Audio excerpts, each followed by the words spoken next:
Salut, je reviens tout juste du dernier congrès de médecine d'urgence de la SFMU et du CPCMU, le collège Poitou-Charentes de médecine d'urgence, qui s'est déroulé à Poitiers au Futuroscope. Je me suis dit que c'était l'occasion de te faire une petite vidéo à l'occasion pour te présenter tout ça.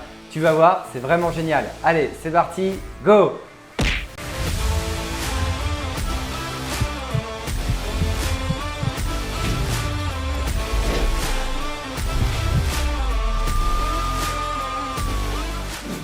Et bonjour à tous, j'espère que vous allez bien. Je m'appelle FX Moronval et je suis médecin urgentiste à l'hôpital et au SAMU depuis plus de 10 ans maintenant. Sur cette nouvelle chaîne, on parle des coulisses, des urgences et de tout ce que vous avez toujours voulu savoir sur la médecine d'urgence. Donc bien sûr, si ça vous intéresse, je vous invite déjà à vous abonner à mes différents réseaux sociaux et vous abonner à la chaîne. Comme ça l'aidera à se développer et moi, ça me fera plaisir. Dans cette vidéo un peu spéciale, je vais vous présenter une partie de la médecine d'urgence du futur. Et un futur très proche puisque je vais vous présenter des produits qui existent déjà et qui étaient présents au congrès et dont certains sont même déjà présents dans certains services d'urgence et même certains SAMU. Je tiens tout de suite à préciser que cette vidéo n'est surtout pas sponsorisée. Je ne fais pas de promotion de ces produits et je n'ai fait aucun partenariat. L'objectif est de vous montrer ce qui était présent au congrès et donc ce qui risque d'arriver ces prochaines années dans nos services d'urgence. Pour commencer, on se passe de plus en plus des fils. Les téléphones sans fil, les écouteurs sans fil, les casques sans fil et maintenant ce sont même les scopes sans fil et même les échographes sans fil. Ils prennent moins de place et sont donc plus faciles à utiliser. On peut par exemple avoir la sonde d'échographie dans la poche, la sortir lorsqu'on en a besoin et avoir cette sonde directement reliée par Bluetooth à notre téléphone et permet d'avoir un affichage directement sur l'écran. Tous ceux qui travaillent dans le milieu d'urgence savent qu'on est très vite débordé par des fils de partout. Donc avoir quelques fils en moins, c'est sûr, c'est déjà ça. Autre nouveauté, vous savez l'importance des défibrillateurs dans la prise en charge des arrêts cardiaques pour faire redémarrer un cœur. En effet, il faut mettre les défibrillateurs le plus tôt possible lorsque quelqu'un est en arrêt cardiaque, ce qui permet d'augmenter significativement ses chances de survie. Depuis quelques années, des défibrillateurs ont donc été installés un peu partout, notamment dans des zones à risque comme des salles de sport ou des zones où plusieurs personnes sont réunies comme des salles de concert, des réunions sportives. Vous savez également que la technologie des drones s'est beaucoup développée. On peut même en acheter soi-même pour quelques euros. Et donc, pourquoi ne pas imaginer qu'un drone puisse directement livrer un défibrillateur auprès d'une personne en arrêt cardiaque? Eh bien, c'est ce qui pourrait être testé ces prochains mois. Cela ne remplacerait pas la prise en charge classique avec les pompiers et l'arrivée du SMUR qui existe actuellement. Ce serait un outil complémentaire.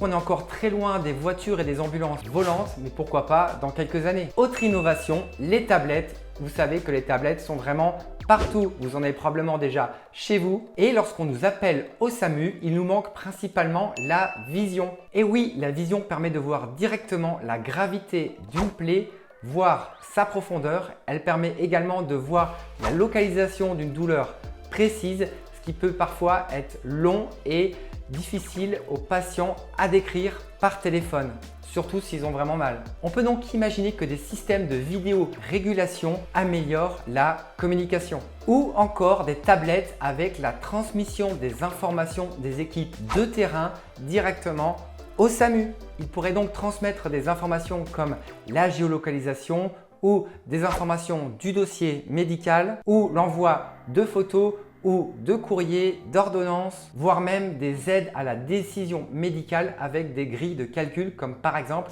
le pourcentage de brûlure. Il faut savoir que plusieurs SAMU en France sont déjà équipés de ce type de technologie et probablement que cela risque de développer et de se généraliser aux autres SAMU dans les prochaines années. Si on parle de futur, on pense immédiatement aux robots. Alors non, je ne vais pas vous parler ici des droïdes, des humanoïdes qui sont de l'aide au niveau de la personne, quoique ça commence déjà à se développer dans certains pays.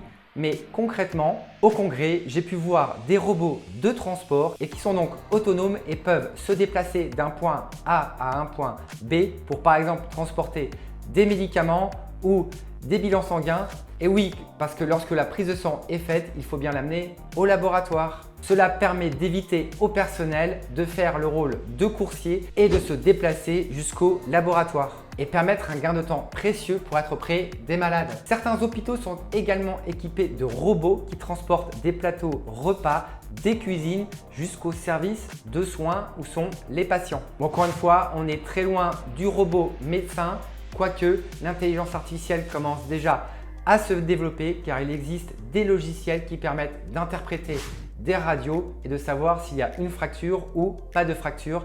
Ces logiciels sont actuellement en test dans certains hôpitaux. Autre innovation, des cabines de téléconsultation qui, imaginons, pourraient être placées dans des zones blanches, donc des zones sans médecin, afin de permettre aux patients d'avoir un accès médical. Ces cabines permettent aux patients de s'installer directement sur un fauteuil afin d'accéder à une téléconsultation avec un médecin en visio à distance. Avec l'aide de ce médecin, il pourra se servir de matériel comme par exemple un stéthoscope ou un dermatoscope ou un otoscope ou encore un tensiomètre. L'utilisation est simplifiée de sorte que le médecin puisse guider le patient à réaliser ces éléments. Une imprimante est aussi prévue pour l'impression des ordonnances. Enfin, la réalité augmentée est également présente dans notre quotidien, notamment dans les jeux vidéo et pourquoi pas en médecine. Il pourrait très bien être utilisé à l'avenir avec des lunettes de réalité augmentée pour permettre de transmettre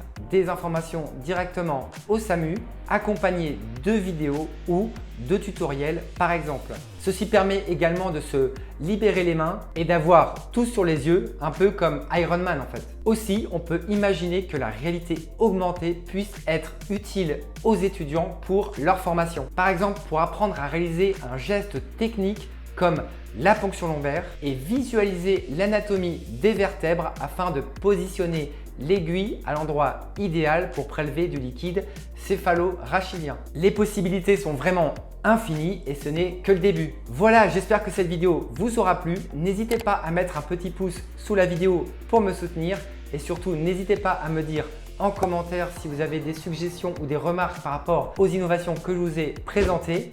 Allez, moi je vous laisse, je retourne dans mon vaisseau spatial car j'ai encore 2-3 galaxies à traverser avant ma prochaine consultation. D'ici là, prenez soin de vous et à la prochaine. Salut!